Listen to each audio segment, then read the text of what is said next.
Welcome to the final episode of Pakistan encountering agriculture series. इस series में हमने explore किया कि पाकिस्तान का एग्रीकल्चर सेक्टर किन चैलेंजेस से गुजरता है और क्या सॉल्यूशंस उसके फ्यूचर को ट्रांसफॉर्म कर सकते हैं। आज के एपिसोड के मेहमान हैं सैयद आशिक Hussain करमानी, minister for agriculture Punjab, जो इस वक्त पाकिस्तान के सबसे बड़े एग्रीकल्चर प्रोविंस का रोड मैप तय कर रहे हैं। पंजाब, जो मुल्क का 70% एग्रीकल्चर आउटपुट देता है, वहाँ अब फोकस है seed reform, irrigation efficiency, mechanisation और लाइफ स्टॉक मॉडर्नाइजेशन पर। आशिक साहब की लीडरशिप में पंजाब बोल्ड स्टेप ले रहा है, from traceable livestock export to climate resilient farming policies. इस फाइनल एपिसोड में हम उनसे डिस्कस करेंगे क्या पाकिस्तान मैकेनाइजेशन को स्मॉल फार्मर्स तक ले जा सकता है, लाइफ स्टॉक सेक्टर का एक्सपोर्ट रेडी बनाने का प्लान, और किस तरह पंजाब पॉलिसी, फाइनेंस और फील्ड रियलिटीज को एक डायरेक्शन में अलाइन कर रहा है।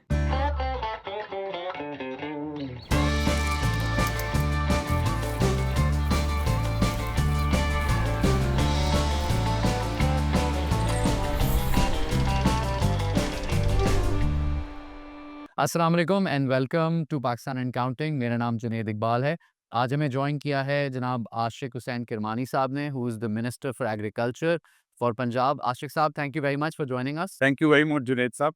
It's a pleasure to be here. खुशी हुई आपको, आपने हमें ज्वाइन किया। आई एम गेसिंग आपने थोड़ा-सा देखा है कि हम एग्रीकल्चर सीरीज़ में जिन चीज़ों को कवर करते रहे हैं कि सेक्टर में बाय एंड लार्ज, चाहे क्रॉप साइड पे देखें, चाहे लाइवस्टॉक साइड पे देखें, हर जो वैल्यू चेन का स्टॉप है, उसमें कुछ ना कुछ प्रोडक्टिविटी का चैलेंज है।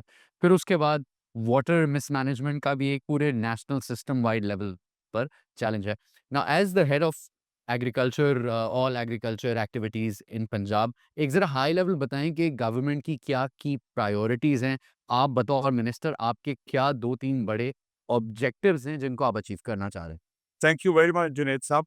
मैंने आपका देखा है शो और माशाल्लाह बहुत अच्छा आप कर रहे हैं और बड़े अच्छे फैक्ट्स एंड फिगर्स को लेके चल रहे हैं. देखिए एग्रीकल्चर जो है वो पंजाब के अंदर is 70% of the agriculture of the entire country.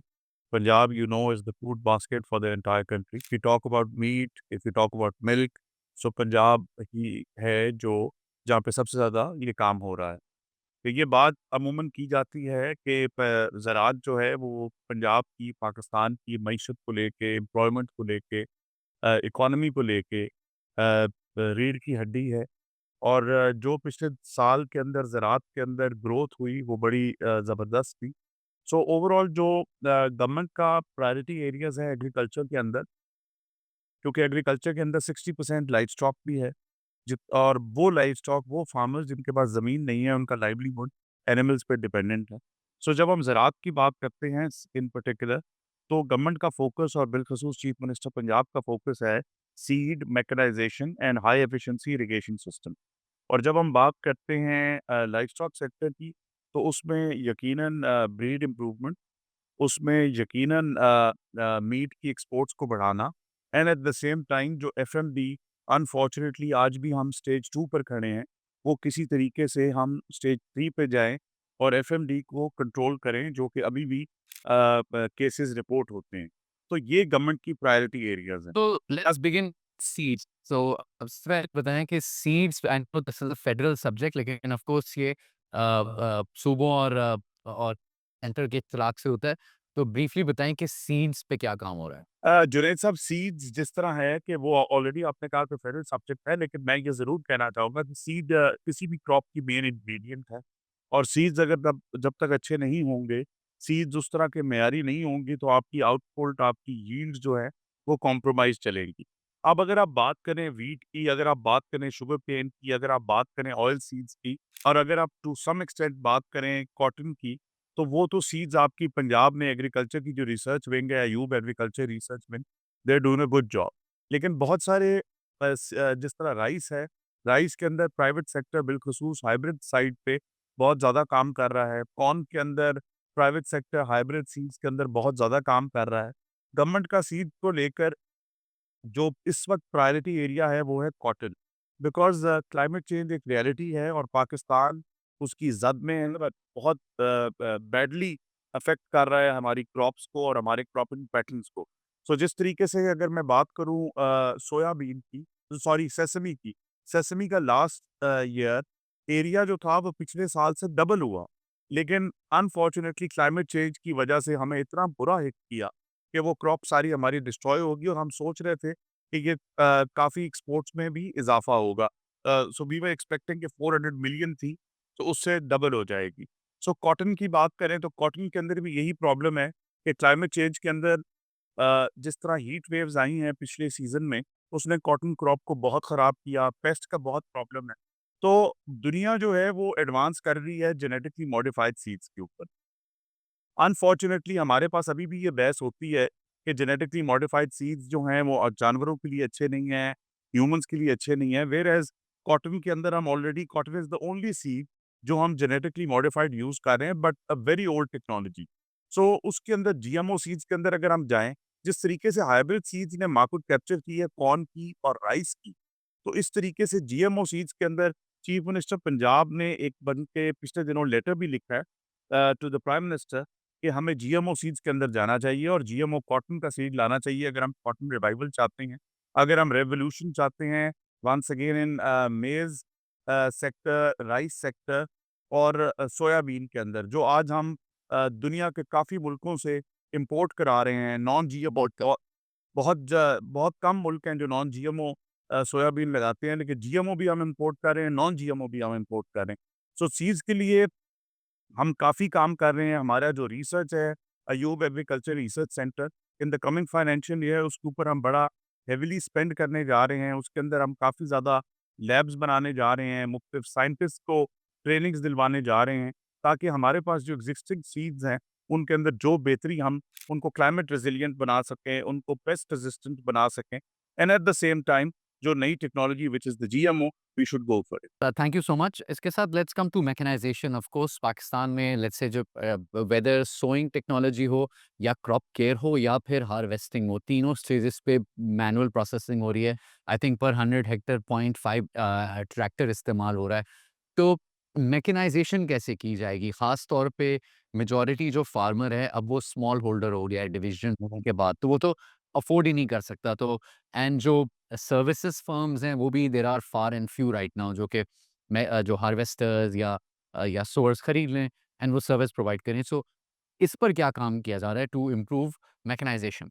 अच्छा जुनैद साहब, पहले मैं मैकेनाइजेशन पे आने से पहले सीड के लिए एक पिछले दिनों बहुत अच्छा काम किया बिकॉज़ सीड के जितने भी लॉज़ हैं, वो सारे के सारे फेडरल गवर्नमेंट के पास हैं। So climate ministry has to say something, environment ministry has to say something, then commerce में जाता है। तो अभी पिछले दिनों वफाक ने बहुत अच्छा काम किया है कि उन्होंने एक सीड अथॉरिटी बनाई है। सो सीड अथॉरिटी के अंदर जितने स्टेक होल्डर्स हैं, उनको एक टेबल पे बिठाया है और जितने प्रोविंसेस स्टेक होल्डर्स हैं, जो पंजाब है उसके फार्मर्स भी, मिनिस्टर्स भी, सेक्रेटरीज भी, उसको ऑन बोर्ड किया है। सो आई थिंक कि उसके अंदर बहुत ज़्यादा बेहतरी की उम्मीद है कि जो डिसीजंस हम 10 जगहों से घुमा के लाते हैं, वो एक टेबल पे बैठ के हो जाएँगे। सो मैं यस, जब एक अथॉरिटी बनी है तो फिर एक वफाक में सीड का मिनिस्टर भी बन जाएगी पूरी नहीं समेत। देखें प्रॉब्लम प्रॉब्लम जो being a part of the government, I will be very Frank कि मसला ये है कि आपको 10 जगह से जब अप्रूवल्स देने पड़ते हैं ना, तो जो आपकी समरीज़ हैं, जो आपके प्रपोज़ल्स हैं, वो डिलेड का शिकार हो जाता है। तो जब एक अथॉरिटी बनाने का सारा मकसद है कि आप जितने स्टेक होल्डर्स हैं, उनको एक जगह इकट्ठा बिठाएँ और इकट्ठा बिठा के उनसे ये काम करवाएँ। अच्छा, आप मैकेनाइज़ेशन इज़ वेरी इम्पोर्टेंट। आपने बड़ा पर्टिनेंट सवाल रेज़ किया। मैकेनाइज़ेशन अनफॉर्च्यूनेटली आज भी हम पुरानी हार्वेस्टर्स इस्तेमाल कर रहे हैं, जो कि हमारा ग्रेन लॉसेस और यील्ड लॉसेस में रिज़ल्ट कर रहा है।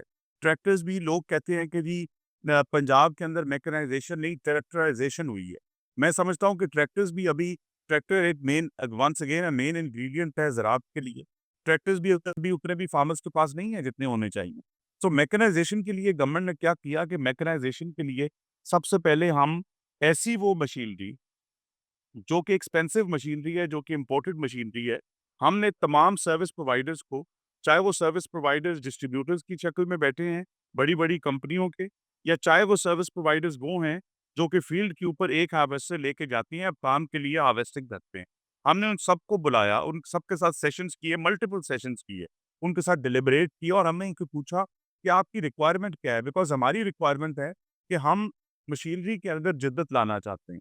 सो उसके लिए हम एक फाइनेंसिंग प्रोग्राम नेक्स्ट ईयर इंशाल्लाह लेके आ रहे हैं, जिसके हम सर्विस प्रोवाइडर्स को हम इंटरेस्ट फ्री लोन्स देने जा रहे हैं। उसको 5 साल के अंदर उनकी लोन का रीपेमेंट होगा, 6 मंथ का उनका टाइम होगा, इनिशियल पीरियड जो होगा।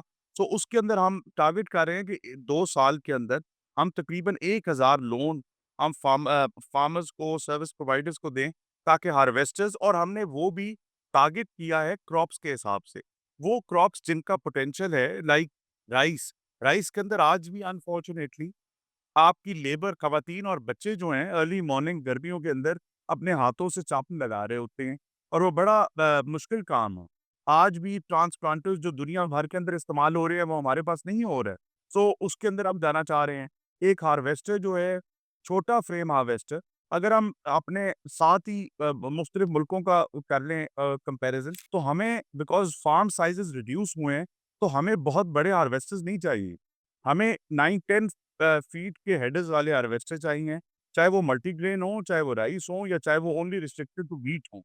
सो उसके लिए हम फाइनेंसिंग कर रहे हैं। उसके साथ-साथ but how big is this programme and इसकी ये जो फाइनेंसिंग है ये बैंक ऑफ पंजाब के ज़रिए हो रही है या गवर्नमेंट ऑफ पंजाब इसे बजट से कर रही है? How is this finance and बस ये बैंक ऑफ पंजाब कर रही है, थ्रू बैंक ऑफ पंजाब है, लेकिन गवर्नमेंट जो है उसका इंटरेस्ट उठा रही है। सो फार्मर्स को और सर्विस प्रोवाइडर्स को हम ये अपॉर्च्युनिटी दे रहे हैं कि आप आएँ, आप देखिए हमारे पास ऑर्चर्ड्स हैं, ऑर्चर्ड्स के अंदर प्रूनर्स नहीं हैं। अब प्रूनर प्रूनर के बगैर और प्रूनिंग के बगैर ऑर्चर्ड्स नहीं कामयाब, इसीलिए आपका सिट्रस का ऑर्चर्ड नीचे जाई जा रहा है। सो आपको प्रूनर्स हम उसके अंदर हमने मेंशन किए हुए हैं, उसके अंदर राइस हार्वेस्टर मेंशन किए हुए हैं।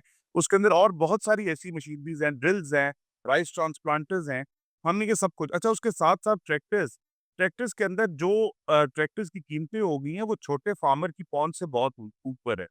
सो हमने पिछले 1 साल के अंदर साढ़े 9,000 ट्रैक्टर सीएम पंजाब ने हमने सब्सिडी पर दिए स्मॉल फार्मर्स को, और हमने 1 एकड़ एंड प्लस फार्मर्स को हमने इस पे बुलाया, और इसके अंदर हमें तकरीबन 16-17 लाख एप्लीकेशन आई। उसके अंदर से हमने साढ़े 9,000 लोगों को ट्रैक्टर दिए, 1 मिलियन सब्सिडी थी। वो बहुत पॉपुलर स्कीम हुई। इसके साथ-साथ एक हम सर्विस शुरू करने जा रहे हैं बट जो इसमें बेनिफिट कुछ मिलेगा? बिकॉज़ देखिए जनरली स्पीकिंग अब ऑब्वियसली आप एग्रीकल्चरलिस्ट हैं। हम लोग थोड़े capital markets background, technology background या इंडस्ट्रियल बैकग्राउंड्स, मोर अर्बन बैकग्राउंड्स ओरिएंटेड होते हैं। तो जब हम लोग नंबर्स देखते हैं हाई लेवल पे, तो सबसे पहले सस्ती गैस दी जाती है फर्टिलाइज़र को ताकि वो फर्टिलाइज़र बना सके। फिर इनपुट्स पर कोई टैक्स नहीं है। फिर आबियाना तो समझे मज़ाक ही है।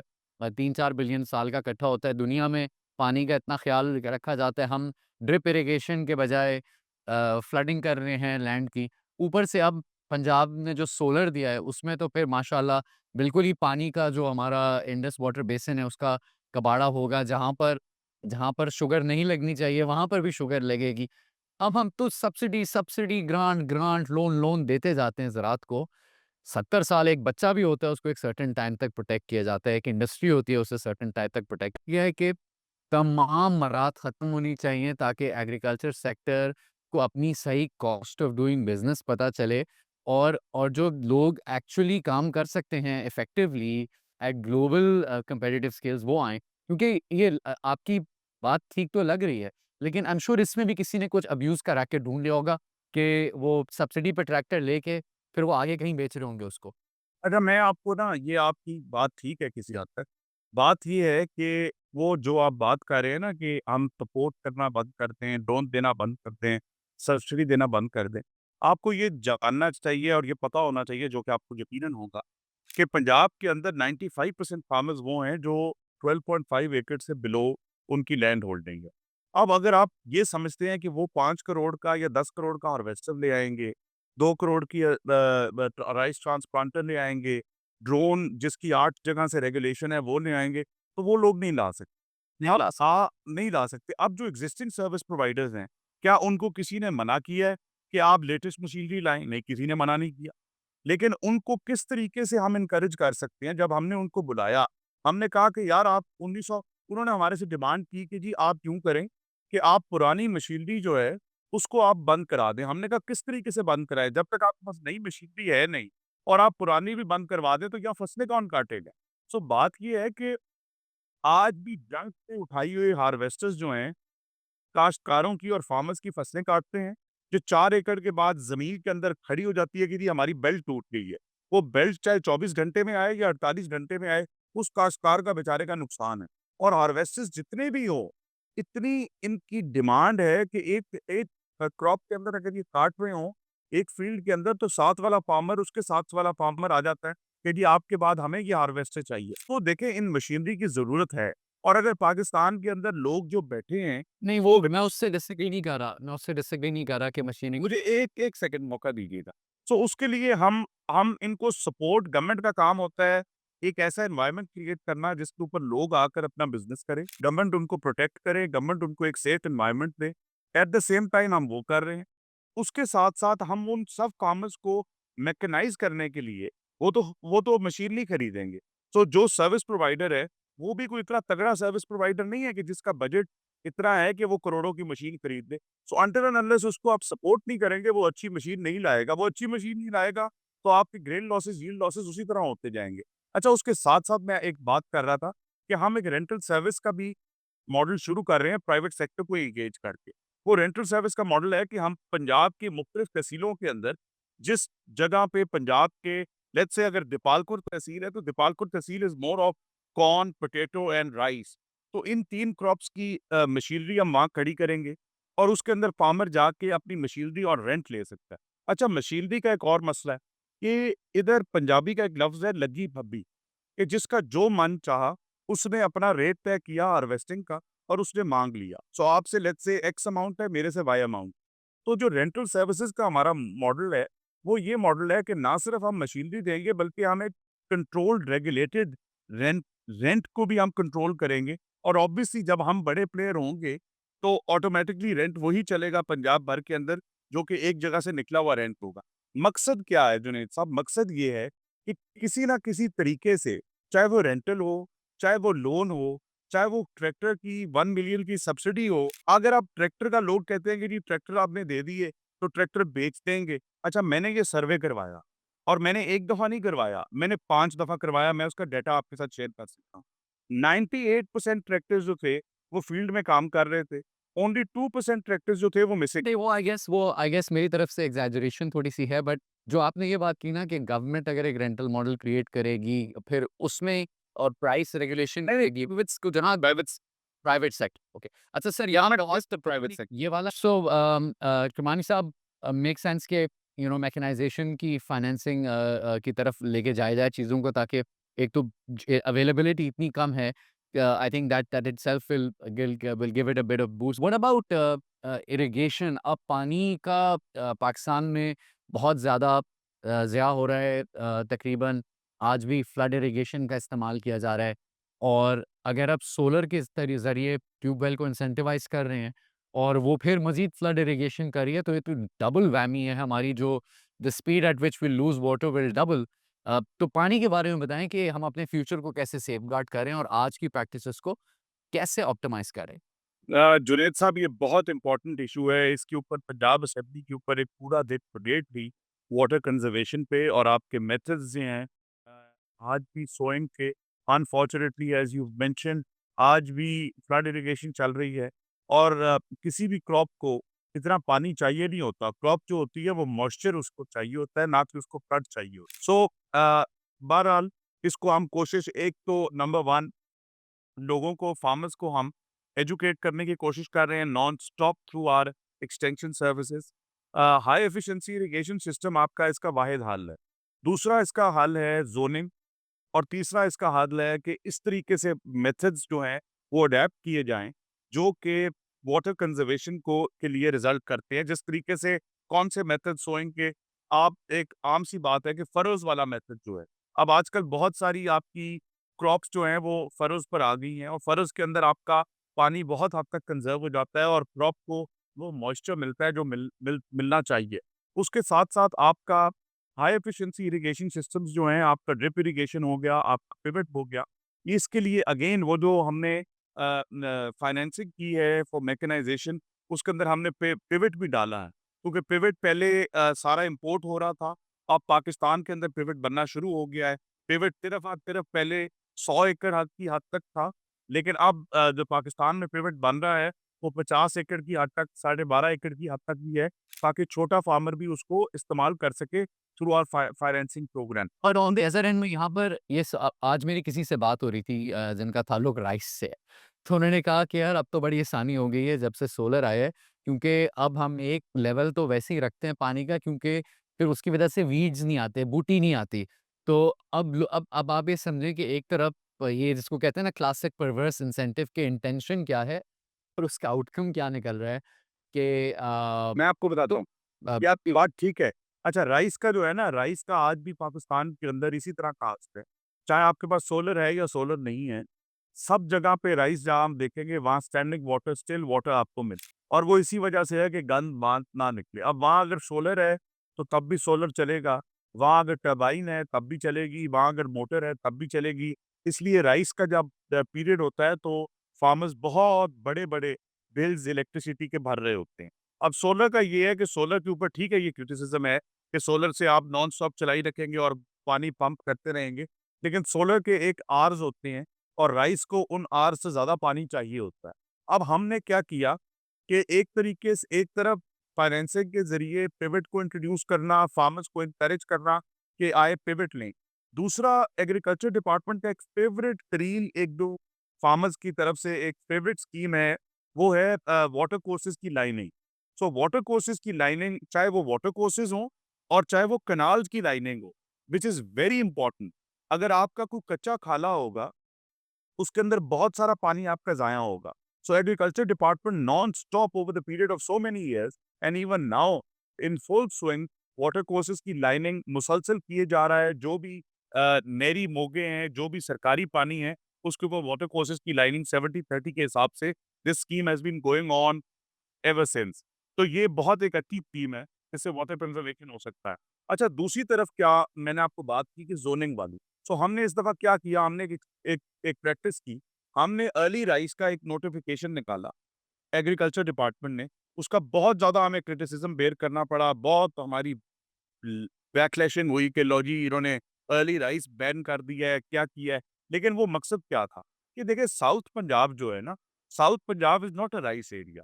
South Punjab is a cotton area, south Punjab is a sugarcane area, south Punjab is an orchard area. So हमने क्या किया, हमने साउथ पंजाब वाले एरिया के अंदर अर्ली राइस का कॉन्सेप्ट जो था, साउथ पंजाब में हो क्या रहा था? जुनैद साहब, साउथ पंजाब में पहले लगती थी eerie fine, which is a course variety, और उसके बाद लगती थी बासमती। सो एक सीज़न के अंदर 2 राइस की क्रॉप, व्हिच मीन्स इस खड़ा हुआ पानी मुसलसल फॉर मेनी मंथ्स आपका वो पानी जो है वो ज़ाया हो रहा है। हमने जब वो बैन किया, वो लेटर ऑन हमें वो अपना बैन हटाना पड़ा, लेकिन उससे फ़ायदा हमने क्या लिया?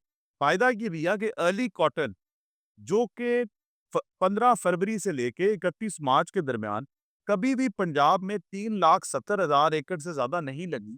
वो पहली मर्तबा इस साल हमने 9.5 लाख एकड़ लगवाई, और ये सारा वो एरिया है जो तकरीबन 6 लाख, सवा 6 लाख एकड़ एरिया है। ये सारा राइस एरिया है जो हमने कॉटन में शिफ्ट किया। इसमें हमने फार्मर्स को इंसेंटिवाइज़ किया कि जो कॉटन लगाएगा, जो 5 एकड़ का होगा, उसमें हम आपको खूब सपोर्ट देंगे। सो ज़ोनिंग का बहुत अच्छा एक मेथड है, जो कि हम किसी न किसी तरीके से इम्प्लीमेंट करना चाहते हैं, लेकिन वन्स अगेन वो इंसेंटिव्स के बगैर मुमकिन नहीं है। सो हम हमारा ये मकसद है। But I am just saying कि ऑन वन एंड ये है, दूसरी तरफ जो आपने सोलर वाला इंसेंटिव दिया है, तो उल्टा तो आपने एक तरफ से अपना, चाहे वो पिवट हो, चाहे ड्रिप इरिगेशन हो, उसके मुतरादिफ आपने एक एक पार्टी ऑन करवा दी है लोगों की।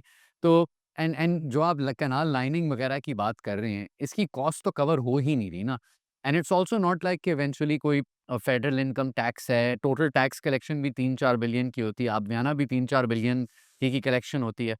तो एक तो पानी तो एक नेशनल एसेट है, बट बेसिकली सोलर लगाने से मज़ीद इसका ज़िया बढ़ रहा है। एंड मुझे नहीं लगता कि जिसको सोलर भी मिल रहा है और वो फिर अब पिवट वगैरह में इन्वेस्ट करेगा बोरो करके पैसे, वो तो ये खड़े ही ऑन है। नहीं, नहीं, पार्टी ऑन तो देखें, पार्टी ऑन तो जब से सोलर आया है वो पार्टी ऑन होगी। लेकिन मैं आपसे पहले बात की है कि सोलर जो है, सोलर का एक टाइम है दिन के। अब सर्दियों में सोलर ने 4-5 घंटे से ज़्यादा पानी नहीं देता। गर्मियों के अंदर हाँ, वो ड्यूरेशन आपकी 8-10 घंटे पे चली जाती है। लेकिन मसला ये है कि क्रॉप जो है ना, जो अगर आप राइस को लेके पार्टी ऑन की बात करें, तो राइस जो है वो पानी माँगता है, जिसने चावल लगाना है उसने चाहे मोटर से पंप करना है, चाहे टरबाइन से पंप करना है, चाहे सोलर से। लेकिन अगर आप कोई और क्रॉप लगाते हैं और आपका 1 सोलर नहीं 10 सोलर लगे, तो उस क्रॉप ने जितना पानी लेना है आपने उतना ही पानी देना है ना। ये तो नहीं है कि मेरे पास सोलर लगा है, तो मैं इसको कॉटन लगी है तो इसको पानी भर दूँ और अपनी फसल सारी जला दूँ। और दूसरी बात जो ये सोलर वाली स्कीम थी, ये सोलर वाली स्कीम इसलिए थी कि इतने ज़्यादा बिजली के बिल जुनैद साहब बढ़ गए थे, जो अब जाके कुछ सस्ते हुए हैं, प्राइम मिनिस्टर साहब ने किए हैं। और फार्मर्स जो हैं, वो छोटा फार्मर है, वो अपनी प्रॉफिटेबिलिटी की तरफ जाता है।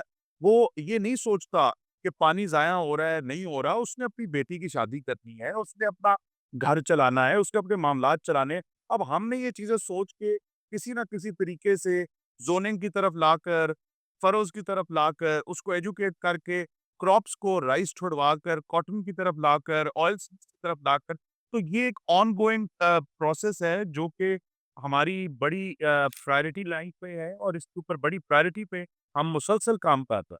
मेक सेंस नहीं एंड आई नो आप लोग ने आबियाने के रेट को भी एडजस्ट किया है, उसको ऑन अ क्रॉप बेस उसको बढ़ाया हमने, उसको हमने बढ़ाया है। आशिक साहब आते हैं थोड़ा लाइवस्टॉक की तरफ। उसमें जो बेसिक चैलेंजेज़ हैं, एक तो आई बिलीव 2006 या 2010 से सेंसस भी नहीं हुआ and there are challenges for feed quality, also the breed selection so and so for. तो बताएँ कि लाइवस्टॉक के हवाले से क्या-क्या काम किया जा रहा है? अच्छा, लाइवस्टॉक के अंदर ये है कि एक तो सेंसस के ऊपर फेडरल गवर्नमेंट मेरा ख्याल है कि सेंसस करने जा रही है या इज़ इन द प्रोसेस। दूसरे नंबर पे जब तक लाइवस्टॉक की बात है, तो लाइवस्टॉक के अंदर unfortunately over the period of time हमारी ब्रीड्स जो हैं वो बिल्कुल इनडिस्क्रिप्ट ब्रीड्स हो गई। हमारे इतने क्रॉसेस हो चुके हैं कि कोई एक हमारे पास ब्रीड नहीं है। उसके ऊपर प्लस दुनिया के अंदर कहीं भी करेगा कि इधर मीट ब्रीड्स अलहदा होती हैं, मिल्क ब्रीड्स अलहदा होती हैं और मैं तो इसमें बिल्कुल खुल के कहता हूँ कि हमारे पास जो मिल्क ब्रीड्स भी हैं, वो हमारी इसमें कोई कारस्तानी नहीं है। ये हमारा सारे इम्पोर्टेड जानवर है, होल्स्टीन फ्रीजियंस हैं, जर्सीज़ हैं, जिनके सर पे डेयरी फार्म्स हैं और ये सारी मिल्क प्रोडक्शन है। अब हम जो काम करने जा रहे हैं, वो ये काम करने जा रहे हैं कि ब्रीड इम्प्रूवमेंट जब तक नहीं होगी, आप अपनी मिल्क यील्ड्स को नहीं बढ़ा सकते।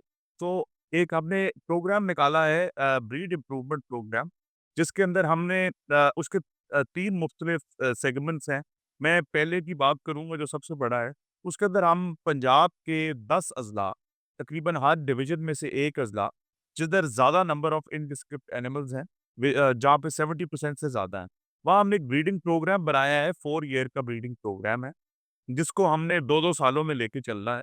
उस ब्रीडिंग प्रोग्राम के अंदर सबसे पहले हम उसके सर्टेन परसेंटेज जो है, 45 परसेंटेज हम उसमें होल्स्टीन फ्रीजियंस का सीमन जो है, वो हम तकरीबन आपको conventional semen of Holstein Friesian in those 10 districts मिलेगा ₹150 का। सो किसी भी फार्मर को पिंच नहीं होगी वो सीमन यूज़ करवाते हुए, वो प्रेफ़र करेगा कि मैं एक बेहतर चीज़ यूज़ करूँ। अच्छा, उसी जगह पे हमने 25% रखा है होल्स्टीन फ्रीजियंस का सेक्स सीमन। उसकी प्राइस भी बहुत नॉमिनल होगी कि फार्मर वुड प्रेफ़र कि मैं टेक प्रीमियम जो है होल्स्टीन फ्रीजियन का लूँ और ताकि बेहतर ब्रीड लूँ, बेहतर दूध दूँ। उसके साथ-साथ हमने एक परसेंटेज रखी है व्हिच इज़ अराउंड 10 टू 15%, वो हम ब्राह्मण का सीमन देंगे। सो ब्राह्मण का जो सीमन होगा वो ₹500 के दरमियान वो हम फार्मर्स को दे रहे होंगे और वो ऐसा अगेन वंस अगेन ऐसी प्राइस है कि जिस प्राइस के अंदर आप मीट ब्रीड जिस फार्मर ने जो फैटनिंग प्रोग्राम के अंदर है, जो मीट ब्रीड्स करना चाहता है, वो ब्राह्मण का सीमन लेके जो भी उसकी ब्रीड होगी, उसका बोन स्ट्रक्चर, उसका बॉडी स्ट्रक्चर, उसका weight structure would be far better than what we have at the moment. अच्छा, इस प्रोग्राम के अंदर हम साथ-साथ ट्रेसेबिलिटी को इंश्योर करने के लिए tagging, Pakistan animal and information traceability system है, जिसके तहत हम सब एनिमल्स को जिस-जिस को भी सीमन रखेंगे, वो हम टैग करते जाएँगे। सो उस टैगिंग के अंदर आपको ब्रीड ट्रेसेबिलिटी होगी, दुनिया की किसी जगह पे चले जाएँ, अगर आप घोड़ों की बात करें पेडिग्री चलती है, अगर आप कुत्तों की बात करें तो पेडिग्री चलती है। सो पेडिग्री क्या है? ट्रेसेबिलिटी है ना ब्रीड की। सो इसी तरह एनिमल्स के अंदर ये जो लाइवस्टॉक एनिमल्स हैं, इसके अंदर ट्रेसेबिलिटी है भी और सो ट्रेसेबिलिटी को इंश्योर करना बहुत ज़रूरी है। इसी तरह हमने अच्छा फिर इस प्रोग्राम के अंदर आफ्टर 3 इयर्स जब हम ये नहीं चाहते कि हम 100% होल्स्टीन फ्रीजियंस दे जाएँ, बिकॉज़ आपको 100% एचएफ रखने के लिए आपको एक सर्टेन डेयरी बनानी पड़ेगी, शावर्स लगाने पड़ेंगे, पंखे लगाने पड़ेंगे, वो छोटा फार्मर अफोर्ड नहीं करता। सो हम 3 साल के बाद इसके अंदर दोबारा हम अपनी लोकल ब्रीड्स के सीमन रखते हैं, ताकि ये जो ब्रीड है, ये अगर हम 3 साल के बाद लें तो ये 70-75% पे जाके एचएफ पे खड़ी हो, जो कि आपकी हीट को टॉलरेट कर सके और जिसकी इम्यूनिटी जो है, वो इस क्लाइमेट के अंदर बेहतर से बेहतर हो। अच्छा, इसके साथ-साथ आपका हीट भी टारगेट हो गया, आपका लाइवस्टॉक फॉर मिल्क भी टारगेट हो गया। अच्छा, इसके साथ हमने लोकल ब्रीड्स वो ज़िले आइडेंटिफ़ाई किए हैं, जहाँ पे लोकल ब्रीड लोग रखते हैं। अब भैंस एक ऐसा जानवर है जिसको आप कहते हैं ब्लैक गोल्ड। वो आपकी मतलब कि पंजाब की जो भैंस है, वो बहुत ज़बरदस्त जानवर है और आज भी शहरों में भी इवन लोग भैंस का दूध पीना ज़्यादा पसंद करते हैं बनिस्बत गाय का। सो भेड़ का जो है, बहुत सारे ऐसे ज़िले हैं जहाँ पे लोग ज़्यादा लोकल ब्रीड्स के अंदर इन्वेस्टेड हैं और वो ज़्यादा इन्वॉल्व्ड हैं, like Sahiwal, like Cholistani, like भैंस के अंदर नीली रावी। सो हम उन ज़िलों को हमने फ्लिप करके उन्हीं इंडिजिनस ब्रीड्स का सीमन अच्छे से अच्छा रखेंगे, बेहतर से बेहतर क्वालिटी का। जो हमने बुल्स जो हैं, हमारे पास भी हैं, जो प्राइवेट सेक्टर के खड़े हैं, उनके साथ भी हम एग्रीमेंट्स करके उधर से सीमन ले रहे हैं। अच्छा, अब अगली बात आ गई कि एक ऐसा आपका सोसाइटी के फार्मर्स हैं, जो सेगमेंट है फार्मर्स के अंदर, जो अपना उनका लाइवलीहुड जो है वो जानवरों पर है। लेकिन उनके पास पैसा नहीं है, उन जानवरों को देखभाल करने के लिए, उनका वज़न एक हद तक मेंटेन करवाने के लिए और बढ़ाने के लिए और अच्छे दामों पे बेचने के लिए, वो मजबूरी की हालत में जानवर इतना पला भी नहीं होता, वो उसको उसी तरह बेच देते हैं, पैसे भी नहीं ले सकते। तो हमने लाइवस्टॉक प्रोग्राम, एक लाइवस्टॉक कार्ड शुरू किया सीएम साहिबा ने। उस कार्ड के ज़रिए हम फार्मर्स को इंटरेस्ट फ्री लोन्स दे रहे हैं। उस लोन्स के लिए फीडिंग लोन्स दे रहे हैं। वो एक कार्ड बन रहा है, हमने वेंडर्स रजिस्टर किए हैं ऑल ओवर पंजाब। वो वहाँ से जाके अपना वंडा लेता है, साइलेज लेता है, मिनरल्स लेता है, अपने जानवर को 3-4 महीने खिलाता है, चौथे महीने लोन वापस करता है। अब इसके साथ एक बहुत बड़ा मसला जो है वो, और इसका लाइवस्टॉक कार्ड का मकसद है कि आपका जो पेटिंग प्रोग्राम जो है, जो 1 साल के अंदर हमने 1 लाख जानवर और 2 साल के अंदर हम 4 लाख जानवर तैयार करेंगे फैटनिंग प्रोग्राम के लिए।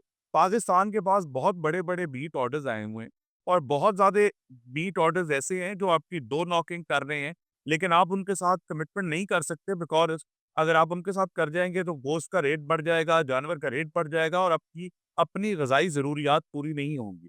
तो हम इन चीज़ों को मद्देनज़र रखते हुए हमने ये लाइवस्टॉक कार्ड दिया कि बेहतर से बेहतर जानवर तैयार होकर बिके।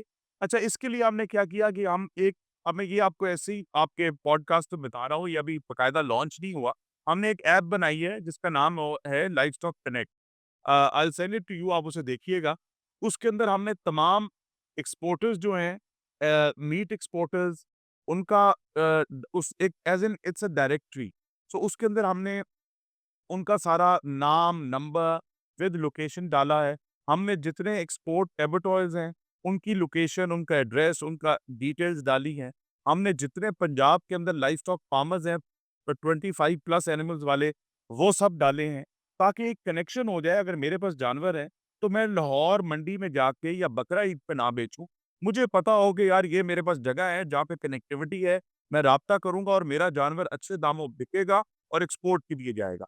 अब इसमें तीसरी चीज़ जो सबसे इम्पोर्टेंट है, वो इम्पोर्टेंट क्या है कि डिज़ीज़, डिज़ीज़ को आपने किस तरह कंट्रोल करना है। अब हमारी लाइवस्टॉक की जो एक एक्सटेंशन सर्विसेज़ हैं, वो बेचारे दिन-रात मेहनत करते हैं, इसमें कोई दो राय नहीं है। Orange motorcycles and yellow vehicles, वो हर जगह नज़र आती हैं और वो अब मेहनत पूरी कर रहे हैं। लेकिन दुनिया आगे जा चुकी है जुनैद साहब, हम स्टेज 2 पे खड़े हैं। स्टेज 2 का मतलब है कि आज हम किसी यूरोपियन कंट्री के अंदर अपना जानवर नहीं बेच सकते। अगर हमने चाइना जानवर भेजना है, जुनैद साहब, तो हमें चाइना जानवर भेजने के लिए हम 2 काम कर रहे हैं और एक दूसरा काम कर रहे हैं जो पंजाब या पाकिस्तान में कभी पहले नहीं हुआ। और ये बहुत बड़ा काम है, बहुत अपहिल टास्क है, लेकिन वी हैव टेकन इट और इंशाल्लाह ताला we will make it happen. एक हम काम करने जा रहे हैं जिसका हमने पायलट किया हुआ है, एक हम बनाने जा रहे हैं कंपार्टमेंट। सो कंपार्टमेंट क्या है? कंपार्टमेंट के अंदर जो भी फार्मर होगा, वो चाहे डेयरी फार्मर है, चाहे वो मीट फार्मर है, वो अपना फार्म रखेगा, उसकी टैगिंग खुद करेगा, कंपार्टमेंट के अंदर वैक्सीनेशन खुद करेगा, लाइव स्टॉक का एक ऑफिसर उसको सुपरवाइज करेगा। लेकिन उस कंपार्टमेंट के 2 किलोमीटर, 3 किलोमीटर का जो रेडियस है, उसको कवर लाइव स्टॉक डिपार्टमेंट करेगा, उसकी एंट्री एग्जिट कंट्रोल करेगा। उसकी 3 किलोमीटर के रेडियस के अंदर जितना जानवर है, छोटा जानवर, बड़ा जानवर, उस सबको वैक्सीन करेगा, ताकि उस पूरे 5 किलोमीटर के रेडियस के अंदर किसी किस्म की डिजीज़ ना आ सके। सो दिस कंपार्टमेंट इंश्योर्स कि आपका दूध और आपका गोश्त चाइना जा सकता है। अब आप स्टेज 2 से स्टेज 3 किस तरह जा सकते हैं? स्टेज 2 से स्टेज 3 आप इस तरह जा सकते हैं कि एक चीज़ होती है ज़ोन, जो कि दुनिया के अंदर है, और हम वो ज़ोन पाकिस्तान में कभी नहीं बना।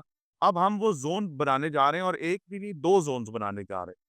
पिछले तकरीबन 7-8 साल से बहावलपुर डिवीज़न के अंदर काफ़ी वैक्सीनेशन हो रही है एफएमडू की। हम बहावलपुर के अंदर एक एरिया ले रहे हैं जिसकी एंट्री एग्ज़िट पॉइंट्स, और वो एरिया वास्ट एरिया होगा, जो कि नेचुरल बाउंड्रीज़ के तहत लॉक्ड होगा, ठीक है? उसकी एंट्री एग्ज़िट पॉइंट्स हम कंट्रोल करेंगे, और वो सारा एरिया के अंदर जितना जानवर होगा, वो सारा वैक्सीनेटेड होगा, वो सारा टैग्ड होगा, वो सारा अच्छे सीमेंस के ज़रिए इंसेमिनेटेड होगा। अच्छा, ज़ोन का बना देना और उसका नोटिफ़ाई होना, the day your zone is notified, you go to stage 3 of FMD. Stage 3 of FMD means कि you are open to the world. So ये हम 2 ज़ोन्स बनाने जा रहे हैं। ये हम इसके अंदर एक लाइवस्टॉक डिपार्टमेंट के अंदर एक भावलपुर वाली साइड जो बनाने जा रहे हैं, और एक ही गुजरांवाला और इस साइड पे बनाने जा रहे हैं। तो इंशाल्लाह ताला इसके अंदर सेंस। पूरा हम तैयारी है, इस पे हम दिन-रात काम कर रहे हैं, और ये ज़रूरत है। अगर आप में अपनी मीट एक्सपोर्ट्स बढ़ानी है, आपने ब्रीड इम्प्रूवमेंट करनी है, आपने प्रोस्पेरिटी इंश्योर करनी है, आपने अपनी मिल्क यील्ड्स बढ़ानी है, तो इस सब कुछ के बगैर ये मुमकिन नहीं। बिल्कुल ठीक है, एंड इट मेक्स सेंस कि जब डिज़ीज़ फ्री ज़ोन्स बनेंगी तभी और जो उसी के साथ टैगिंग का प्रोसेस भी शुरू होगा, देन एटलीस्ट हम ये आई गेस पहला कदम ले रहे हैं towards moving to that. Now अब आते हैं थोड़ा-सा पॉलिसी साइड पर। Now I think this is the first year कि अब सपोर्ट प्राइसेज़ विथड्रॉ की गई हैं। आई अंडरस्टैंड इसमें काफ़ी गम-ओ-गुस्सा भी है, लेकिन as as an economist, as a free markets person, we all know कि over a long period of time जब मरात कम होती हैं ख़ास तौर पे प्राइसिंग साइड पे, तो इंडस्ट्री कम्पेटिटिव होती है और बड़ी जल्दी कम्पेटिटिव होना शुरू हो जाती है। तो अभी इस वक़्त क्या टेम्परेचर है, क्या हंगामा है, एंड क्या आगे जाकर भी मज़ीद डीरेगुलेशन होती जाएगी? मैं हँस रहा हूँ आपके लफ़्ज़ बारात पे, मैं ये इस्तेमाल नहीं करूँगा। मैं क्योंकि खुद एक फार्मर हूँ। सो बात ये है जुनैद साहब के अरसे दराज से जो व्हीट था, पाकिस्तान पंजाब के अंदर जितनी भी क्रॉप्स हैं, वो सब डीरेगुलेटेड हैं। वो फ्री मार्केट पे है, जो मार्केट अप एंड डाउन करे, जो आप समझते हैं वो सर। सो व्हीट वाहिद क्रॉप थी जो कि रेगुलेटेड थी, और गवर्नमेंट जो थी उसके अंदर परचेजिंग के अंदर भी थी, सपोर्ट प्राइस के अंदर भी थी। सो पिछले साल गवर्नमेंट ऑफ पंजाब ने ये दिखाई किया, उसके पीछे एक स्टोरी है, व्हीट इम्पोर्ट हो गई केयर टेकर गवर्नमेंट पे। तो इस साल क्या हुआ? इस साल ये हुआ कि आईएमएफ के साथ एक एग्रीमेंट हुआ, पूरे पाकिस्तान के हर सूबे की लीडरशिप ने उसको एंडोर्स किया। सो पंजाब की लीडरशिप ने भी उसे एंडोर्स किया, और उस एग्रीमेंट के अंदर ना आप सपोर्ट प्राइस दे सकते हैं, ना आप प्रोक्योरमेंट कर सकते हैं, और आप फ्री मार्केट पे छोड़ेंगे। सो आपने पंजाब ने, ना सिर्फ पंजाब ने बल्कि पाकिस्तान के हर सूबे ने, जिसने उसे एंडोर्स किया, केपीके, सिंध, बलूचिस्तान एंड पंजाब, वो उन्होंने उसको एंडोर्स किए रखा, ना प्रोक्योरमेंट की, ना सपोर्ट प्राइस निकाली। सो ऑब्वियसली फार्मर्स जो थे वो एक्सपेक्ट कर रहे थे कि रेट वो नहीं है जो होना चाहिए था। Rate from 2200 had gone up to 3900, और 3900 भी मिलता रहा। व्हीट हमेशा से, अगर आप पिछले 10 साल का रिकॉर्ड उठाएं जुनेद साहब, तो 16 million 16.5 million acres of wheat लगती थी पंजाब में। सो पिछला साल ऐसा साल था कि फार्मर्स को, क्योंकि अच्छी अर्निंग है, फार्मर्स ने 4-4 हज़ार रुपया मन भी बेचा, 4200 मन भी बेचा, 4500 मन भी बेचा, पिछले से पिछले साल, सॉरी। तो फार्मर्स ने एक बहुत व्हीट लगाई, और पिछले साल वाज़ द ऐसा सीज़न कि जहाँ पे आपकी क्रॉप जो थी वो 17.4 मिलियन एकर्स पे लगी। सो 14 लाख एकड़ ज़्यादा लगा बम्पर क्रॉप की। सो उ अब इस साल क्या हुआ कि इस साल हमें टारगेट मिला 16.5 मिलियन एकर्स का। हमने वो जो टारगेट सीएम ने हमें दिया, हमने अल्हम्दुलिल्लाह एग्रीकल्चर डिपार्टमेंट ने उसको अचीव किया, उसको वेरीफाई किया। मुख्तलिफ 7-8 एजेंसीज़ ने, गवर्नमेंट्स ने, फेडरल गवर्नमेंट ने कि जी ये टारगेट पूरा हुआ है, बल्कि 2-3 ऐसे इदारों ने कहा कि ये टारगेट 17 मिलियन के करीब भी लगा। सो द टारगेट वो हमने अचीव कर लिया।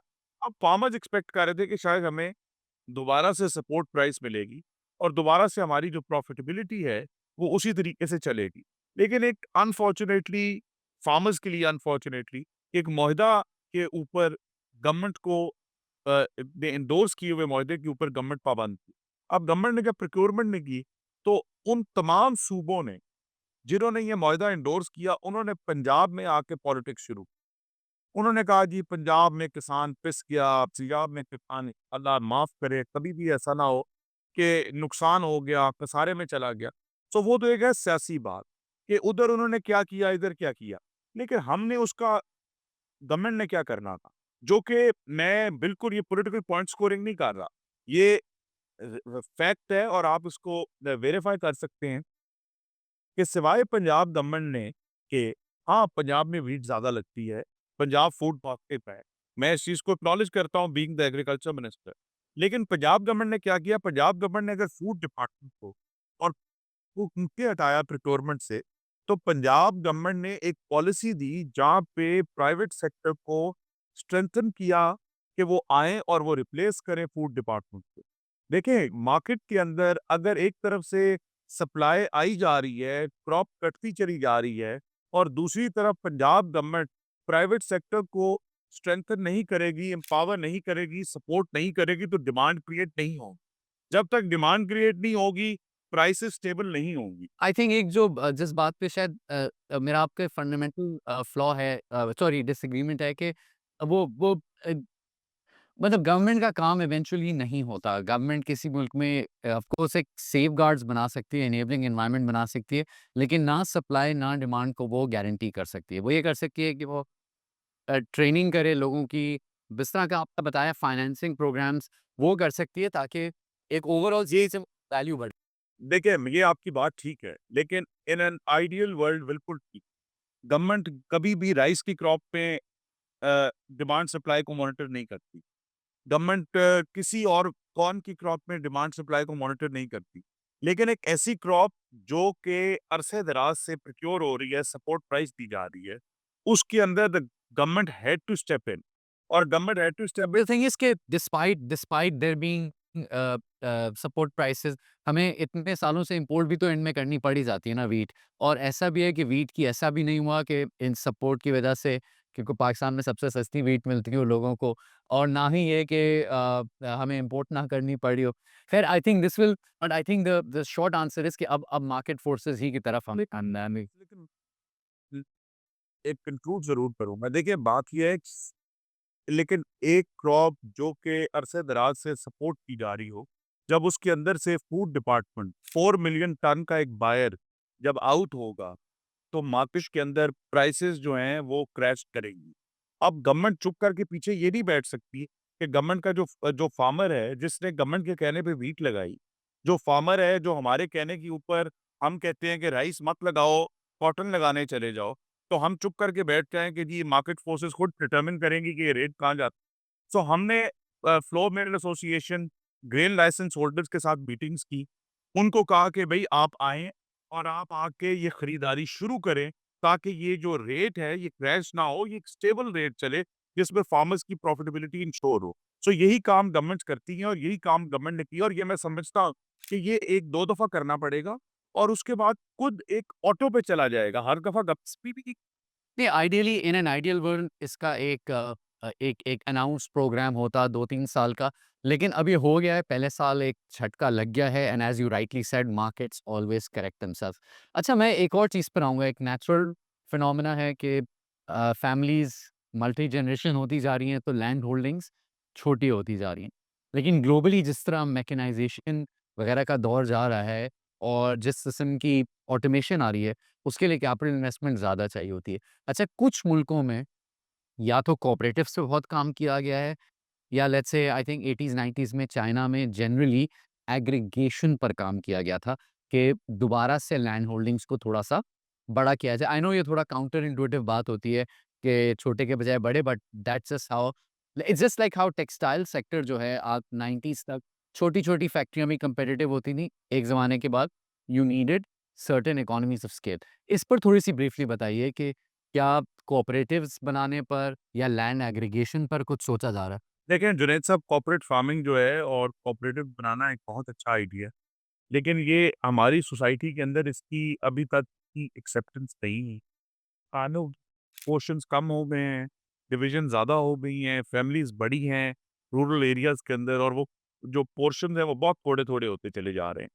अब उसके ऊपर एज़ सच नीचे छोटे फार्मर्स के लिए तो एज़ सच कोई अभी प्रोग्राम इस तरह का नहीं बनाया, लेकिन हमने एक लार्ज फार्मर्स लैंड होल्डिंग की है, एक फेडरल गवर्नमेंट ने और प्रोविंशियल गवर्नमेंट ने एसआईएफसी के प्लेटफॉर्म से हमने कॉर्पोरेट फार्मिंग जो चोलिस्तान में शुरू करवाई है, वो उसका कॉन्सेप्ट ही ये है कि जहाँ एक ऐसी ज़मीन जो आपकी बैरन पड़ी है, जिसके जिसके ऊपर आप बहुत सारी क्रॉप्स लगा सकते हैं, हाई एफिशिएंसी इरिगेशन सिस्टम इस्तेमाल करके, फ्लड इरिगेशन कर इस्तेमाल करने की कोई ज़रूरत नहीं है, वहाँ चावल लगाने की कोई ज़रूरत नहीं है। वहाँ पे आप ऐसी क्रॉप्स लगाएँ जो पानी बहुत कम लेती हैं और वहाँ क्रॉप्स लग सकती हैं। और हमने वहाँ एसआईएफसी के प्लेटफ़ॉर्म पे यही हुआ कि पंजाब गवर्नमेंट ने अपनी वो तमाम ज़मीनें दी उसके अंदर के फार्मर्स आएँ जितने भी हैं, और वो लार्ज पीसेस ऑफ लैंड्स लें और कॉर्पोरेट फार्मिंग उधर इंट्रोड्यूस की। और मैं मुझे सीएम के पंजाब के साथ मैं उधर गया और मैंने जाके देखा कि जिस तरीके से वो डेज़र्ट जो है, वो किस तरीके से कन्वर्ट हो गया है इनटू अ फार्मिंग लैंड, और जिस तरीके से वहाँ फार्मिंग हो रही है, मैकेनाइज़ेशन जिस तरीके से वहाँ इस्तेमाल हो रही है, ड्रोन्स पे स्प्रे हो रहे हैं, ड्रोन से फर्टिलाइज़ेशन हो रही है, पिवट्स हर जगह इंस्टॉल्ड हैं, ड्रिप इरिगेशन इंस्टॉल्ड हैं, और ट्रैक्टर ड्राइवरलेस ट्रैक्टर्स चल रहे हैं, ऑटोमाइज़ हर चीज़ चल रही है, पेस्ट का मतलब कि अगर स्टेशन लगे हैं, तो देखें वे फॉरवर्ड तो यही है। लेकिन हमें गवर्नमेंट्स को एक तरफ लार्ज फार्म होल्डर्स के लिए corporate farming, and at the same time जो स्मॉल फार्मर्स हैं जो कि 95% हैं आपके पंजाब के अंदर, उनकी उनके लिए सब्सिडीज का सिलसिला, सपोर्ट का सिलसिला, किसान कार्ड। मैं ज़रूर बताना चाहूँगा जुनैद साहब कि किसान कार्ड एक हमारा इतना फ्लैगशिप इनिशिएटिव है, आउट ऑफ ऑल इनिशिएटिव, कि उस किसान कार्ड के ज़रिए फार्मर क्या करता है? फार्मर बेचारा अपनी फसल से पहले किसी आड़ती का, मिडलमैन का, या अपने हलके के या अपने गाँव के किसी बड़े ज़िम्मेदार का या चौधरी का मकरूज़ होता है। पेस्टिसाइड लेने के लिए, सीड लेने के लिए, फर्टिलाइज़र लेने की ये रियलिटी है। मैं भी देहाती इलाके से हूँ, मुझे इन चीज़ों का पता है। तो गवर्नमेंट ने क्या किया? गवर्नमेंट ने कहा कि भई फार्मर्स को हमने आड़तियों से और जहाँ-जहाँ से मकरूज़ होता है, उधर से आज़ाद करवाना है। अब आज़ाद किस तरह करवाना है? हमने एक किसान कार्ड लॉन्च किया। किसान कार्ड के ज़रिए बैंक ऑफ पंजाब के through again interest free loan किए। एकड़ के ऊपर हमने 30,000 रुपीज़ दिया, एक कार्ड निकाला, हमने 3,000 वेंडर रजिस्टर किया पेस्टिसाइड, फर्टिलाइज़र का और सीड्स का। फार्मर जाए और जाकर उससे अपना सीड खरीदे, पेस्टिसाइड खरीदे, अपना फर्टिलाइज़र खरीदे, और यू विल बी सरप्राइज़्ड कि वो मनी जो थी, जो 52 बिलियन रुपीज़ था, उसका 85% फर्टिलाइज़र के लिए इस्तेमाल हुआ, और लोगों ने उसकी 52 billion rupees in 6 months farmers ने स्पेंड किया। अब हम जो उसका नया फ़ेज़ ला रहे हैं इंशाल्लाह, from the middle of this month उसका सेकंड फ़ेज़ शुरू हो रहा है for kharif crops, rice crops के लिए।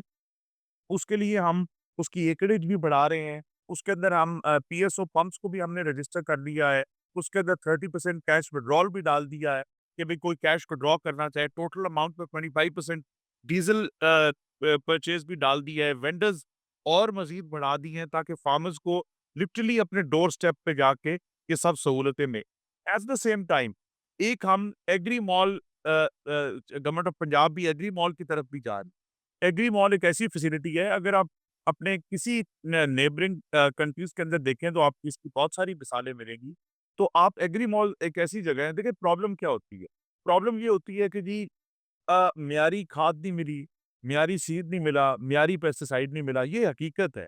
एग्रीकल्चर डिपार्टमेंट ने 1 साल के अंदर जुनैद साहब, यू विल बी सरप्राइज्ड, हमने 35 करोड़ रुपए का माल ज़ब्त किया है। हमने आप 8 करोड़ रुपए के जुर्माने किए हैं adulterated and 2 number pesticides and fertilisers पे। सीड चेक करने की हमारे पास हमें इजाज़त ही नहीं। फॉर द फर्स्ट टाइम हमने फेडरल गवर्नमेंट फूड सिक्योरिटी से हमने इजाज़त दी है कि एग्रीकल्चर डिपार्टमेंट सीड को भी चेक कर सके। सो मसला क्या है कि मियारी खाद, पेस्टिसाइड और फर्टिलाइज़र मिले और नंबर 2 एमआरपी रेट्स पे मिले। आप 3-4 साल पहले जाएँ ना, तो इधर सियासी ब्लेरों पर ट्रक्स उतरते थे खादों के। मैं किसी पे इल्ज़ाम नहीं लगा रहा। आपका पॉडकास्ट बिल्कुल पॉलिटिकल नहीं है, मैं भी इसकी उसको पॉलिटिसाइज़ नहीं करने की कोशिश कर रहा, लेकिन ये फैक्ट है कि लोगों के ढेरों पे ट्रक उतरते थे और मनपसंद फार्मर्स को खादें मिलती थी और हमारे जैसे लोग जो अपने हलकों में इलेक्शन लड़ते हैं, वो ब्लैक पे खादे लेते थे। पिछली गंदम की फसल पे मैंने ब्लैक पे यूरिया और डीएपी डाल के कर लिया है। ये इस करंट क्रॉप पे जो हार्वेस्ट हुई है, हमने for the first time cost of production को कम किया। ये जो अभी व्हीट हार्वेस्ट हो रही है, इसके अंदर 24-25 की व्हीट के अंदर हमने इससे पहले मैं खुद ब्लैक पे लेता रहा हूँ। मतलब कि 23-24 की व्हीट मुझे डीएपी मिली 16,000 पे, मुझे यूरिया मिली 8,000 पे। मैं अपना आप पे करा सकता हूँ। ये पहली दफ़ा हमने कॉस्ट ऑफ प्रोडक्शन को कम किया कि हमने डीएपी ना सिर्फ वाफिर मिली, बल्कि एमआरपी बिलों पे मिली। यूरिया ना सिर्फ वाफिर मिली, बल्कि एमआरपी बिलों पे मिली। तो हम एग्री मॉल का जो कॉन्सेप्ट ला रहे हैं कि इनिशियली हर ज़िले में एक एंड फिर फॉलोड बाय हर तहसील में एक ऐसा सेंटर हो, वन विंडो ऑपरेशन, कि आप उसके नीचे जाएँ, आप मशीनरी रेंट पे लें, मशीनरी खरीदें, फाइनेंसिंग करवाएँ, सीड खरीदें, फर्टिलाइज़र खरीदें, पेस्टिसाइड खरीदें, आपको एमआरपी रेट पे मिलेगी और आपको मियारी मिलेगी। सो ये हम ज़्यादा से ज़्यादा ये काम स्टोरेज फैसिलिटीज़ क्रिएट करने की कोशिश कर रहे हैं, ताकि फार्मर्स जाएँ जिनके पास कैपेसिटीज़ नहीं है, फैसिलिटीज़ नहीं है, कि वो जाके अपना प्रोडक्ट जो प्रोड्यूस है, उसको स्टोर कर सकें, वो वहाँ जाके स्टोर कर सकें। सो इस तरह के बहुत सारे इनिशिएटिव्स हैं, जो कि 1 साल के अरसे के अंदर, और मैं I I would like to say something कि ये गवर्नमेंट्स की ना प्रायोरिटीज़ बताती हैं। एक प्रायोरिटी होती है जो ज़ुबानी कलामी प्रायोरिटी होती है कि मैं इधर बैठ के झाड़ता रहूँ और वो मैं फील्ड के अंदर मैं कुछ भी काम ना कर रहा हूँ। मैंने आपको जितनी बातें इस पॉडकास्ट पे बताई हैं, आई अश्योर यू इनमें से एक-एक बात या इम्प्लीमेंटिंग और एग्जीक्यूटिंग फेज़ पे है या हो चुकी है। सो गवर्नमेंट्स की प्रायोरिटी होती है। मेरे पास मैं अगर आपको दिखाऊँ कि एक टाइम था कि जब वो टाइम ये था कि गवर्नमेंट्स थी जिन्होंने एग्रीकल्चर को रीढ़ की हड्डी का और मैक्सिमम फाइनेंसिंग 27 बिलियन से एक्सीड नहीं की 1 ईयर की। इस साल इस गवर्नमेंट ने प्रेजेंट गवर्नमेंट ने under the leadership of Maryam Nawaz Sharif, इस गवर्नमेंट ने अभी तक 64 बिलियन रुपीस दे चुका है और नेक्स्ट ईयर जो हम प्रोजेक्शन कर रहे हैं जिसके अंदर हमने अपने इस तरह के बहुत सारे और प्रोग्राम्स डाले हैं, that is going to be इंशाल्लाह 90 बिलियन के करीब। सो इंशाल्लाह मकसद ये है कि इस सेक्टर के अंदर ना सिर्फ एक इस सेक्टर के अंदर ट्रांसफॉर्मेशन आनी चाहिए। वो सीड के अंदर, मैकेनाइजेशन के अंदर हो, वो डिजिटलाइजेशन के अंदर हो, वो दुनिया एआई पे शिफ्ट हो रही है जी। हम अभी तक वही दकियानूसी मामलात मेथड के लेके चल रहे हैं। अगर हमने आपको पता है कि हमारे एक्सटेंशन के लोग अक्सर ये आप पूछेंगे ना तो गिला करेंगे कि जी एक्सटेंशन सर्विसेज़ जो हैं वो आती नहीं है, रीचेबल नहीं है। एक्सटेंशन सर्विसेज़ के बहुत सारी जगहों पे ऑफिसेज़ नहीं है। उसने कहा कि कोई ब्रिक एंड मोर्टर पे नहीं जाना। हमने जनाब जुनैद साहब कंटेनर्स ले रहे हैं, कंटेनर्स हर यूनियन काउंसिल पे रखने जा रहे हैं इंशाल्लाह ताला और अपना ऑफिस सेटअप करने जा रहे हैं। दुनिया ने अपना सॉइल देखिए, अगर आपको ये नहीं पता कि आपका सॉइल है क्या, आपके सॉइल के अंदर किस चीज़ की कमी है, आप ओवर फर्टिलाइज़ेशन किए जा रहे हैं, किए जा रहे हैं, किए जा रहे हैं, उसको एक चीज़ की ज़रूरत ही नहीं है और आप डाली जा रहे हैं, तो व्हाट्स द यूज़? ठीक है? You are not gaining anything out of it. So आप soil testing service and water testing, आप इतना खर्चा करके ट्यूबवेल बोर करवाते हैं, ट्यूबवेल बोर करवाने के बाद पैसे किसी से माँग कर और पता लगता है कि जी पानी जो है वो ठीक नहीं है। फिर आप कहते हैं यार अब मैं क्या करूँ? सो हम mobile soil testing and water testing service एक शुरू कर रहे हैं और हमारा टारगेट है कि every union council should have a mobile testing facility, कि हर यूनियन काउंसिल के अंदर एक फार्मर की कॉल अवे हो कि वो फार्मर आए और वो फार्मर आके आपको बताए कि जी ये मेरा सॉइल टेस्ट करें, मैंने कौन सी फर्टिलाइजर डालनी है, कौन सी नहीं डालनी, पानी कहाँ डालना। हमने ऐसी इतनी फिनटेक कंपनीज़ हैं, जिनके साथ हमने एमओयूज़ किए हैं। हमने एक हैं वेदर वाले, they are doing a great job. उन्होंने वेदर स्टेशंस अपने तौर पे सेटअप किए हुए थे। एग्रीकल्चर डिपार्टमेंट ने उनके साथ एग्रीमेंट किया। अब हम बाकायदा नोटिफ़िकेशंस भेजते हैं अपने फार्मर्स को कि हमारे पास बहुत डाटा बैंक है फार्मर्स का। अब आप नोटिफ़िकेशंस भेजते हैं एक क्रॉप से पहले कि अब आपके पास बारिश आने वाली है। अगर आपने फर्टिलाइज़र इस्तेमाल करना है, तो आपके पास 4 दिन है, कर लें। अगर नहीं है, तो लोगों को आहिस्ता-आहिस्ता अवेयर करने की टेक्नोलॉजी की मदद से we are trying our best and इंशाल्लाह I am positive and hopeful कि इंशाल्लाह by the end of our term इसमें कुछ ना कुछ बेहतरी और कुछ ना कुछ फ़र्क इंशाल्लाह साफ ज़ाहिर होगा। इंशाल्लाह देखिए इम्पोर्टेंट सेक्टर है इसमें अभी तो ख़ैर हम पॉलिसी साइड पर भी इतना काम होना है बट टू बिगिन विथ जो बेसिक इसकी जो रूट्स हैं क्वालिटी सीड्स हैं मैकेनाइजेशन एंड मोर साथ जो फेयर मार्केट प्रैक्टिसेस हैं, एक्सेस टू फाइनेंस है। आई एम ग्लैड इस पर आप लोग काम कर रहे हैं। ऑफ कोर्स इस पर हर पॉइंट पे हम थोड़ी-सी डिबेट कर सकते हैं on how it should be done perfectly. But the positive thing is के यंग ब्लड इस पे लगा हुआ है, आप काम कर रहे हैं। इट विल बी फन अगर हम 1 साल बाद दोबारा से we will do another follow up. We will do another by और this I am sorry to interrupt you but let me tell you कि हमारी जुनैद साहब जो स्कीम है ना, मैंने एज़ अ मिनिस्टर बैठ के चाहे मैं फार्मर हूँ, मैं 4th 5th जनरेशन फार्मर हूँ, प्रैक्टिकल फार्मर हूँ, मेरी कोई ब्रेड एंड बटर, कोई फैक्ट्री, कोई मिल और कोई काम नहीं, हार्डकोर फार्मिंग। मैं चाहे फार्मर हूँ, मेरा सेक्रेटरी चाहे फार्मर है, हमने हर स्कीम अपने ऑफिस में बैठ के नहीं बनाई। हमने हर स्कीम ग्रास रूट लेवल पे जाके एक-एक अगर मैकेनाइज़ेशन की बात की है, तो उन लोगों के साथ हम बैठे हैं और 1-2 के साथ नहीं, पंजाब के जितने मेन लोग हैं, सबके साथ बैठे हैं। उनसे पूछा है कि बताओ क्या करें? आपके लिए क्या लेकर आएँ? उन्होंने हमें रिकमेंड किया। मैं I can talk for hours and hours and hours और लेट मी टेल यू कि मैंने अभी जितना बताया, मैंने अपने पिछले 1 साल का और आने वाले 1 साल का अभी मैंने आधा भी कवर नहीं किया। मैं अभी मेरे पास आप 1 साल के बाद करें, 6 महीने के बाद करें, आई कैन मतलब कि इतना सीएम पंजाब का जो विज़न है, मैं आपको किस तरीके से बताऊँ कि मेरी गुफ्तगू से आपको अंदाज़ा हो जाना चाहिए, वो मेरे से ज़्यादा पैशनेट है। वो तो बताएँ तो अच्छा है क्योंकि हमारी क्योंकि टेक्निकल कन्वर्सेशन होती है, तो हम तो सियासी पार्टियों के, सियासतदानों के नहीं, वो ठीक है। जान के मैं ताकि हम टेक्निकल कन्वर्सेशन करते हैं। क्या दैट्स वो यू अंडरस्टैंड? मैं अब सियासतदान हूँ, तो मैं तो बाज़ नहीं आऊँगा, ठीक है? बट कई बार तो देखिए ना, मैं आपसे आपसे ज़्यादा जो मेरा इंटरेस्ट है आपसे बात करने में, वो ये है कि आप खुद फार्मर हैं और अब आप पॉलिसी लेवल पर भी काम कर रहे हैं। तो एक प्रैक्टिकली काम कर रहे हैं एंड यहाँ पर एक पब्लिक ट्रस्ट की बात है, आप आके चीज़ें बता रहे हैं एंड कल को हम दोबारा बैठ के साथ बात करेंगे। हम एक जगह हम भी इकोनॉमी के स्टेक होल्डर्स हैं, आप भी स्टेक होल्डर्स हैं, हमारी डिसएग्रीमेंट्स भी हो सकती हैं वो। नहीं, नहीं, द बिल्कुल पॉइंट इज़ होनी चाहिए। at the end of the day, agriculture has to prosper. It has to इंश prosper. Um, इंशाल्लाह। thank you very much, Ashik Hussain Kirmani Saab, Agriculture Minister for Punjab and a very young minister. And जो सारी at least important nodes हैं उन पे ये काम कर रहे हैं और and इनके plans हैं. So we hope and wish for your success and I hope कि जो अगले कुछ माह में हम बात करें तो चीज़ें और बेहतर हो जाएँ। I know you also had to run but बताएँ कि स्मॉग कैसे कंट्रोल होगी? अच्छा स्मॉग के लिए जुनैद साहब बहुत इम्पोर्टेंट इशू था और होता क्या था कि जब स्मॉग लाहौर में आती थी और वो सिर्फ अब लाहौर वाली बात नहीं रह गई थी, वो पंजाब के बहुत सारे अज़ला के अंदर स्मॉग स्प्रेड कर जाती थी। होता क्या था कि जब स्मॉग आती थी तो भाग पड़ते थे कि जी स्मॉग आ गई है, स्मॉग आ गई है, मीटिंग्स हो रही हैं, ये हो रहा है, वो हो रहा है। हमारी गवर्नमेंट आई और जो चीफ मिनिस्टर पंजाब की डायरेक्शन पर सीनियर मिनिस्टर ने इसको लीड लिया और लीड लेके स्मॉग सीज़न से बहुत पहले लीड लेके जितने भी agriculture department, industry department, CNW department, transport department, इन सबको एक टेबल पे बिठाया। ज़िम्मेदारी दी कि तुम इतने परसेंट स्मॉग कंट्रीब्यूट करते हो तुम्हारा सेक्टर, ये आपकी रिस्पॉन्सिबिलिटी है, ये आपकी रिस्पॉन्सिबिलिटी है, ये आपकी रिस्पॉन्सिबिलिटी है।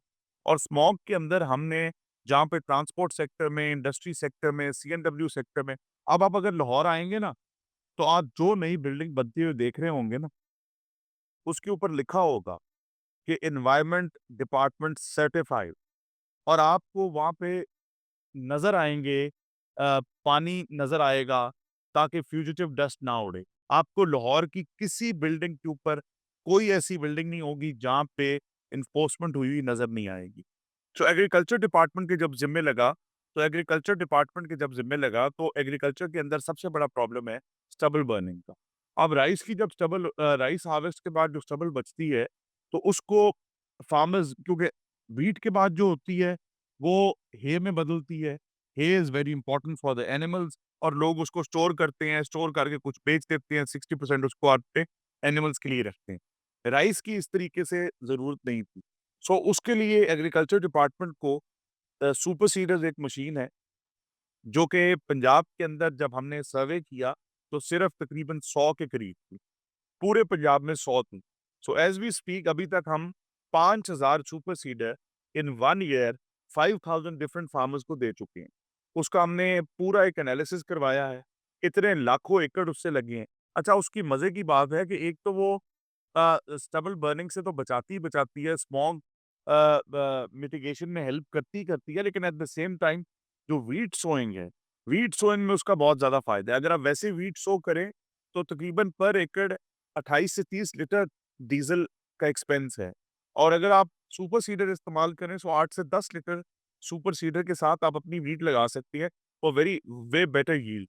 सो इस तरीके से स्मॉग के लिए आपको हर डिपार्टमेंट आज जुनैद साहब काम करता हुआ नज़र आ रहा है, और इंशाल्लाह ताला जिस तरीके से ट्री प्लांटेशन हो रही है हर रोड के अंदर, एवरी रोड इन पंजाब के अंदर एक बजट एलोकेशन हुई है कि every road will have trees दोनों तरफ, every canal will have trees, और जिस तरीके से दरख्त लग रहे हैं, सो आई एम होपफुल इंशाल्लाह कि इस चीज के ऊपर हम काफी हद तक कंट्रोल पा जाएं। Thank you so much for joining अस। हमारे जो सारे ऑडियंसेस हैं वुड लाइक कि अगर आपके जो सवालात हैं वो प्लीज़ कमेंट्स में ज़रूर डालें, will forward them to the honourable minister.